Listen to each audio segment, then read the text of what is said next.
Hi friends, ఈరోజు మా SS స్కూల్లో రంజాన్ పండుగ జరుపుతున్నాము. రంజాన్ పండుగ గురించి మనము ఈరోజు తెలుసుకుందాం. ముస్లింలు జరుపుకునే పండుగల్లో రంజాన్ ఒకటి. ఈ పండుగను ఈద్ అని, ఈదుల్ ఫితర్ అని వ్యవహరిస్తారు. ఈ పండుగ ఫస్లీ కాలమానం ప్రకారం రంజాన్ నెల మొదటి రోజు నుండి ప్రారంభమవుతుంది. ఆ రోజు రాత్రి చంద్రుడి దర్శనం చేసుకున్నప్పటి నుండి 30 రోజులు ఈ పండుగ జరుపుకుంటారు. ముస్లింలందరూ ఈ నెల రోజులు మహమ్మదీయ ప్రవక్త బోధనలను పాటిస్తారు. పగలు కనీసం ఒక్క చుక్క మంచినీరైనా ముట్టకూడదనే నియమం పాటిస్తారు. చాలా వరకు ఈ నెలలోనే జకాత్ ఇస్తారు. సంవత్సరానికి ఒకసారి తమ ఆస్తి సంపదలపై ఒక లెక్క ప్రకారం పేదలకు చేసే దాన ధర్మాలనే జకాత్ అంటారు. పవిత్రమైన జీవన విధానంతో అత్యంత నిష్ఠతో భక్తితో వారంతా నెల రోజులు ఉపవాసాలు ఉంటారు. ప్రతిరోజు మసీదుకు వెళ్ళి కనీసం 5 పర్యాయాలు నమాజు చేస్తారు. వీటితో పాటు ప్రత్యేక నమాజ్ తర్వీహ్ కూడా చేస్తారు. మసీద్కు వెళ్ళలేని వారు తమ ఇండ్ల వద్దనే భక్తి శ్రద్ధలతో నమాజ్ చేస్తారు. ఈ రంజాన్ మాసంలోనే పవిత్ర గ్రంథం ఖురాన్ అవతరించిందని మహమ్మదీయుల విశ్వాసం.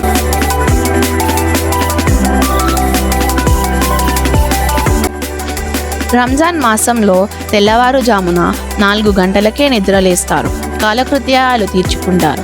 సూర్యోదయానికి సుమారు గంటన్నర ముందే భోజనాలు చేస్తారు. ఇలా చేస్తే ఉపవాస ప్రారంభాన్ని సహేరీ అని అంటారు. పగలంతా ఉపవాసం ఉండి సాయంత్రం సూర్యాస్తమం తర్వాత ఉపవాసం విడిచి నమాజ్ చేస్తారు. ఉపవాసం విడవడాన్ని ఇఫ్తార్ అంటారు. రంజాన్ నెల తర్వాత షావల్ నెల ప్రారంభమవుతుంది. ఆ నెల మొదటి రోజు చంద్రదర్శనం చేసుకుంటారు. మరునాడు పెద్ద ఎత్తున పండుగ చేసుకుంటారు. ఉపవాస దీక్షలు విరమిస్తారు. ఇంటిల్లిపాది కొత్త బట్టలు ధరిస్తారు. అత్తరులు పూసుకుంటారు. ఈద్గాకు వెళ్ళి సామూహిక ప్రార్థనలు చేస్తారు. నమాజ్ చదివిన తర్వాత ఒకరికొకరు ఈద్ ముబారక్ అని శుభాకాంక్షలు తెలుపుతూ ఆలింగనం చేసుకుంటారు. ఆ తర్వాత సేమియా పాయసంతో కూడిన విందును ఇంటిల్లిపాది కలిసి ఆరగిస్తారు. మిత్రులను, తమ బంధువులను కూడా ఈ విందుకు ఆహ్వానిస్తారు. బీదలకు దాన ధర్మాలు విరివిగా చేస్తారు. మహమ్మదీయ సోదరులతో పాటు ఇతర మతాల వారు కూడా ఈ పండుగలలో భాగస్వాములు అవుతారు. మహమ్మదీయ మిత్రులకు వారు పండుగ రోజుల్లో ఇఫ్తార్ విందులు అందిస్తారు. పండుగ నాడు ముస్లిం మిత్రులు గృహాల్లో జరిగే విందులకు హాజరవుతారు. వారికి తమ శుభాకాంక్షలు తెలిపి ఆలింగనం చేసుకుంటారు. రంజాన్ పండుగ పవిత్రతకు, క్రమశిక్షణకు మరియు మత సామరస్యానికి ప్రతీక. ఇది నెల రోజుల పండుగ.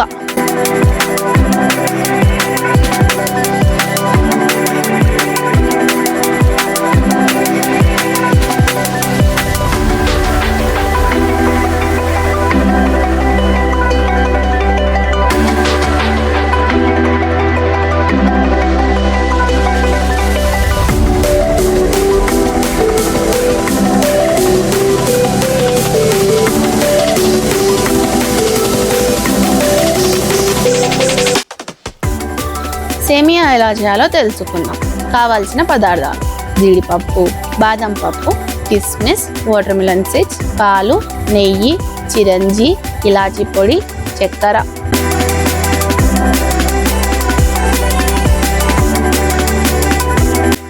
వీటిని నెయ్యిలో దోరగా వేయించాలి. తరువాత ఒక గిన్నెలో పాలు మరగపెట్టాలి. మరిగిన పాలలో పంచదార కలపాలి. నెయ్యిలో వేయించిన సన్న సేమియా, జీడిపప్పు, బాదం పప్పు, కిస్మిస్, చిరంజి, వాటర్ మిలన్ సీడ్స్ని అన్నీ కలపాలి. చివరిగా ఇలాచీ పౌడర్ కలపాలి. స్టవ్ ఆఫ్ చేసి ఎంతో కమ్మటి సేమియా రెడీ. అందరూ కలిసి తిన్నారు.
share and subscribe. Don't forget to click the bell icon.